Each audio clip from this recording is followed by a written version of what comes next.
ازيكم حبايبي؟ عاملين ايه؟ يا رب تكونوا بخير. كل سنة وحضراتكم طيبين. طبعا احنا ميعادنا دلوقتي بقى مع الفول. طبعا احنا بنعمله في ايام تاني غير رمضان، بس في رمضان لازم نعمل كل يوم الفول. وزي ما انتم شايفين انا بهرسه ازاي، وهقول لكم على الطريقة والبهارات اللي احنا بنحطها كمان.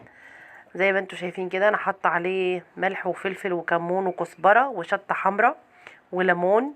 وكمان بحط يعني شوية صغيرين من الخل. شايفين لونه قد ايه جميل؟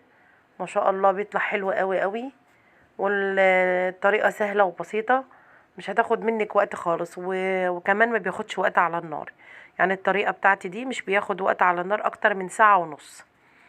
زي ما انتوا شايفين. ننسى بقى اي طريقة تانية، ان احنا كنا زمان بنولع عليه طول النهار. زي ما انتوا شايفين بقى كده، ده نص كيلو فول، ودول معلقتين عدس ومعلقتين فول مدشوش وكم فص توم وجزرايه.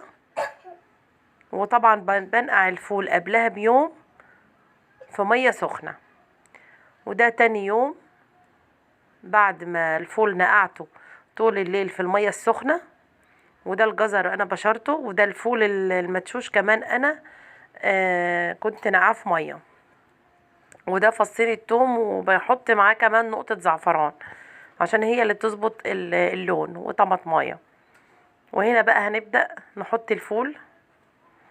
زي ما انتوا شايفين لازم يكون في مسافة بين الفول والقدرة من فوق.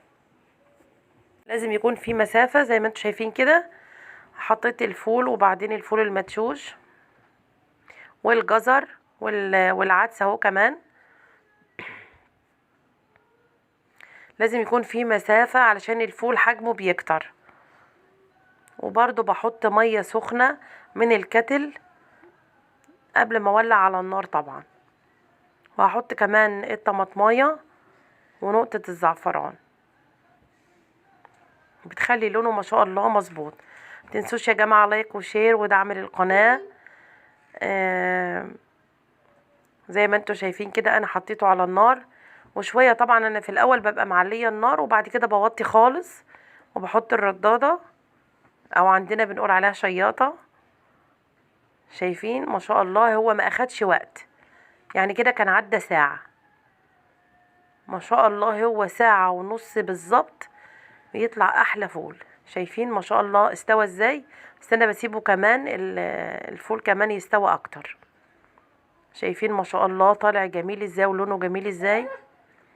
يا رب وصفتي النهارده تكون عجبتكم، والسلام عليكم ورحمة الله وبركاته.